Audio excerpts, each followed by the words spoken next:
प्रिय विद्यार्थियों, हम नीति शतकम का अध्ययन कर रहे थे। महाकवि भर्तृहरि विरचित नीति शतकम में नीतिपरक पद्यों का वर्णन किया गया है, जिनके के माध्यम से दैनिक जीवन को भली भांति जिया जा सकता है।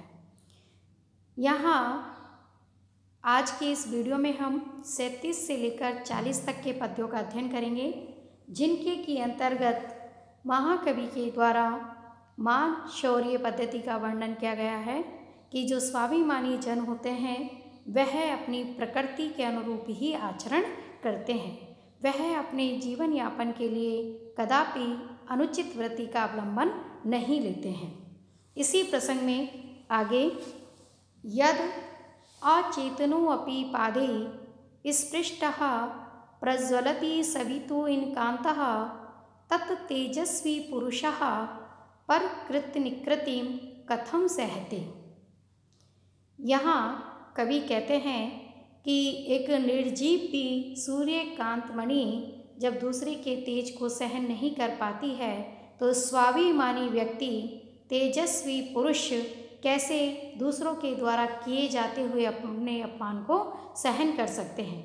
तो स्वाभिमानी व्यक्ति कभी भी तिरस्कारपूर्ण जीवन नहीं जीते हैं, कभी भी वह अपने सम्मान को ठेस लगने वाला कार्य नहीं करते हैं। इसी का वर्णन करते हुए कवि कहते हैं यत अचेतनोऽपि, जब अचेतन भी इनकान्तः सूर्यकांतमणि सवितुः पादे, सूर्य की किरणों के स्पृष्टः स्पर्श से प्रज्वलति जल उठती है। अर्थात जैसे ही सूर्यकांत मणि पर सूर्य की तेज किरणें का स्पर्श होता है, सूर्य की तेज किरणें जब उस सूर्यकांत मणि को छूती हैं तो वह प्रज्वलित हो उठती है। उसी प्रकार तो फिर तत् तेजस्वी पुरुषः, तो फिर तेजस्वी मनुष्य स्वाभिमानी व्यक्ति परकृत दूसरों के द्वारा किए गए निकृतिम अपने अपमान को कथम सहते, कैसे सहन कर सकते हैं। अर्थात कहने का भाव यह है कि जब लघु व अचेतन होने पर भी सूर्यकांत मणि सूर्य की किरणों के संपर्क में आने पर प्रज्वलित हो उठती है, उसमें से आग की ज्वालाएं निकलने लगती है। तो जब अचेतन मणि ही किसी के तेज को सहन नहीं कर पाती है और उसका प्रत्युत्तर देती है, तो ऐसे में जो चेतन से युक्त तेजस्वी स्वाभिमानी पुरुष होते हैं वह दूसरे व्यक्ति के द्वारा किए गए अपने अपमान का उत्तर क्यों नहीं दे। अर्थात वह जब दूसरों के द्वारा अपना अपमान किया जाता है सो वह उसका प्रत्युत्तर अवश्य ही देते हैं। उनके द्वारा किए गए अपने अपमान को वह कदापि सहन नहीं कर सकते हैं। सिंहः शिशुरपि निपतति मदमलिन कपोल वित्तिषु गजेषु प्रकृति इयं सत्ववतां न खलु वय तेजसो हेतु। महाकवि भर्तृहरि जी कहते हैं कि तेजस्विता आयु के को देखकर नहीं आती है, कि ऐसा नहीं है कोई छोटा है तो वो अधिक तेजस्वी नहीं हो सकता, बड़ा है उम्र के हिसाब से तेजस्विता बढ़ती हो, ऐसा नहीं है। तेजस्विता मानव का या प्रत्येक प्राणी का जन्मजात स्वाभाविक गुण होता है। उसी को यहाँ पर एक उदाहरण के माध्यम से समझाते हुए कवि कहते हैं सिंहः शिशुरपि, अर्थात सिंह शावक भी मद मलिन कपोल वित्तिषु, मद जल से मलिन कपोल स्थल वाले गजेषु गजों पर निपतति आक्रमण करता है। प्रकृति इयं सत्वताम, यह तो सत्वताम प्राणियों का खलु निश्चय ही प्रकृति स्वभाव होता है। बया आयु तेजसो न हेतु तेजस्विता का कारण नहीं होती है। कहने का भाव यह है कि आयु को देखकर तेजस्विता का उद्गम होता हो, ऐसा नहीं है। इसको उदाहरण से समझाते हुए कवि कहते हैं कि जैसे एक सिंह शावक यद्यपि अल्प वयस्क होता है, फिर भी वह जन्मजात तेजस्वी होता है और इसीलिए वह शिशु अवस्था में भी अपने द्वारा मतवाले हाथियों पर आक्रमण करता है और फिर उन्हीं का वह उपभोग करता है। तो इससे यही स्पष्ट होता है कि पराक्रम के लिए, तेज के लिए, वीरता के लिए कहीं भी आयु कारण नहीं होती है, आयु प्रमाण नहीं होती है। तेजस्विता जन्मजात गुण होता है जो कि जन्म लेते ही अभिव्यक्त हो जाता है। तो इसलिए एक हम राजस्थान में अगर देखें महाराणा प्रताप का उदाहरण, हमारे सामने एक श्रेष्ठ दृष्टांत है कि वह बाल्यावस्था से ही कितने अतुल पराक्रमी थे और कभी भी वह किसी से डरते नहीं थे। जब मौका आया शत्रु से लोहा लेने में पीछे नहीं हटते थे। तो यह स्वाभाविक गुण होता है जो कि व्यक्ति के जन्म के साथ ही उद्भूत हो जाता है, जन्म के साथ ही अभिव्यक्त हो जाता है।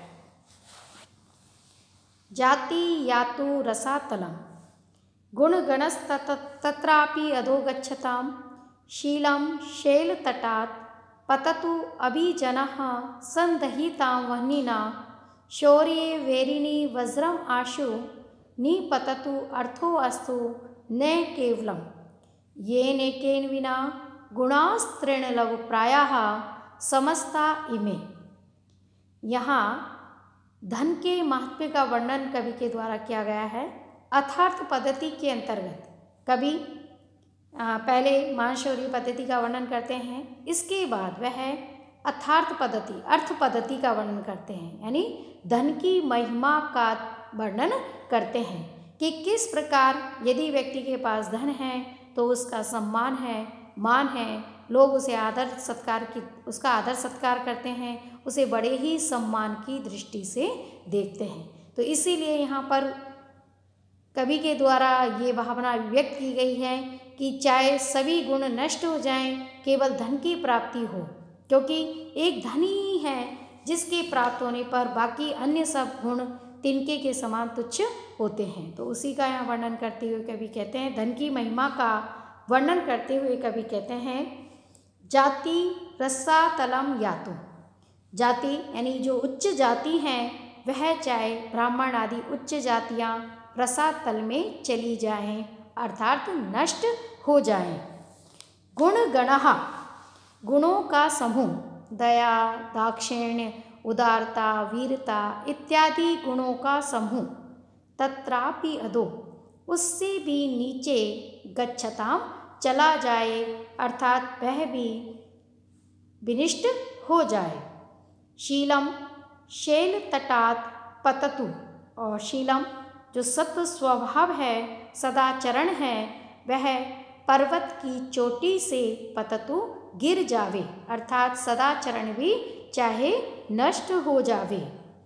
अविजनः कुलीनता वह्निना अग्नि में संदहिताम संतप्त हो जावे, अग्नि में जलकर विनिष्ट हो जावे, अर्थात मैं नहीं चाहता कि मुझे उच्च कुल में जन्म प्राप्त हो, मैं सदाचरण में प्रवृत्त हूँ, गुणों की खान बनकर रहूँ या उच्च जाति में जन्म लूँ।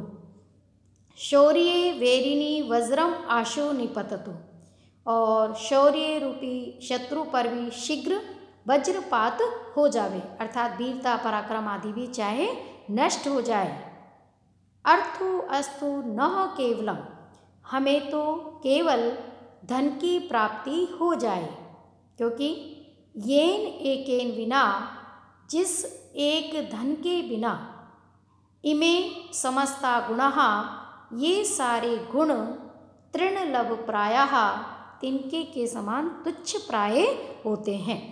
अर्थात कहने का भाव यह है कि यदि व्यक्ति धनवान है तो सभी गुण, सभी आवश्यकताएं उसकी पूर्ण हो जाती हैं, सभी कुछ उसे प्राप्त हो जाता है और जिसके पास धन नहीं है उसके पास चाहे वह कितना ही गुणी हो, उसके धन के अभाव में उसका गुणी होना, उच्च कुलीन होना इत्यादि सब व्यर्थ चला जाता है। तो इसीलिए कवि ने यहाँ एक कल्पना की है या ये संभावना की है कि चाहे जाति नष्ट हो जाए, चाहे गुणों का समूह नष्ट हो जाए, चाहे सदाचरण नष्ट हो जाए, चाहे कुलीनता नष्ट हो जाए, चाहे शौर्य पराक्रम वीरता आदि समाप्त हो जाए, किंतु केवल मात्र धन प्राप्त हो जाए। क्यों प्राप्त हो जाए? क्योंकि बिना धन के उक्त समस्त जो गुण हैं वह तिनके के समान तुच्छ प्राय होते हैं। तो इसलिए केवल धन प्राप्ति की यहाँ पर कामना की है, क्योंकि धन से ही सब कुछ स्वतः ही प्राप्त हो जाता है। आगे धन के विषय में ही, धन के महात्म्य के विषय में ही वर्णन करते हुए कवि कहते हैं, तानि इंद्रियाणि अविकलानि तदेव नाम सा बुद्धि अप्रतिहता वचनम तदेव अर्थोष्मना विरहिता पुरुषा स एव तु अन्यः क्षणेन भवति इति विचित्रम एतत्। अर्थात अविकलानि अर्थात विकार से रहित पूर्णतया स्वस्थ तानि इंद्रियाणि वे ही इंद्रियां हैं, यानी वही समस्त आँख नाक कान इत्यादि कर्मेंद्रियां ज्ञानेंद्रियां सब कुछ वही है। तदेव नाम वही नाम है। सा बुद्धि अप्रतिहता अकुंठित, सा बुद्धि वही बुद्धि है, वही कुशाग्र बुद्धि है। वचनम तदेव और वही मधुर वाणी है, वही वचन है, वही वाणी है। अर्थोष्मना विरहिता पुरुष स एव, अर्थ की गर्मी से रहित वही पुरुष है, किंतु अन्य क्षणेन दूसरे ही क्षण वह दूसरा भवति इति हो जाता है। विचित्रम एतत्, यह आश्चर्य की बात है। कहने का भाव यह है कि यहाँ कवि कहते हैं कि धनवान और निर्धन व्यक्ति के शरीर, इंद्रियां तथा कर्म इत्यादि में कोई भी अंतर नहीं होता है, परंतु व्यवहार में हमें अंतर स्पष्ट रूप से परिलक्षित होता है।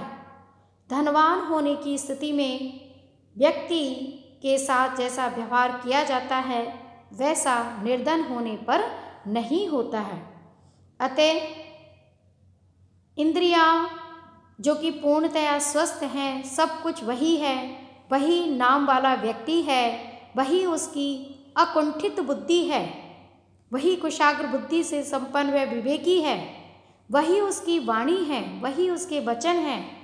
वही केवल अंतर है तो सिर्फ इतना कि उस व्यक्ति के पास धन नहीं है। तो धन रहित होने पर उस व्यक्ति के प्रति व्यवहार परिवर्तित हो जाता है, उसका अपना भी स्वभाव और व्यवहार में परिवर्तन आ जाता है और लोगों का भी उसके प्रति नज़रिया परिवर्तित हो जाता है। तो ये आश्चर्य की बात है। ये संसार में आश्चर्य देखा जाता है कि वही व्यक्ति एक है, वही सब कुछ है, कुछ भी परिवर्तित नहीं हुआ। परिवर्तन यदि हुआ तो वह सिर्फ धन में हुआ, अर्थ में हुआ, जिससे कि उसकी संपदा इत्यादि क्षीण हो गई। किंतु जब धनवान अवस्था में वो होता है तो किस प्रकार उसका व्यवहार होता है, लोगों के प्रति कैसा उसका व्यवहार होता है, और धन की गर्मी से जब व्यक्ति रहित हो जाता है, धन विहीन जब वो हो जाता है तो उसकी लोक में क्या स्थिति होती है, लोगों का उसके प्रति क्या नज़रिया होता है, और उसके स्वयं के व्यवहार में भी परिवर्तन आ जाता है। तो ये निश्चय ही आश्चर्य की बात है, यह विचित्रता प्रतीत होती है। आज का वीडियो हम यहीं पर समाप्त करते हैं। आगे के प्रसंग का अध्ययन हम अगले वीडियो में करेंगे, जहाँ की धन के महात्म्य का ही चित्रण कवि के द्वारा किया गया है और बतलाया गया है कि धन यदि व्यक्ति के पास है तो किस प्रकार वह लोक में सम्मान को प्राप्त करता है। और इसीलिए कवि धन, एकमात्र धन को ही, धन की श्रेष्ठता का ही वर्णन यहाँ पर करते हैं। धन्यवाद।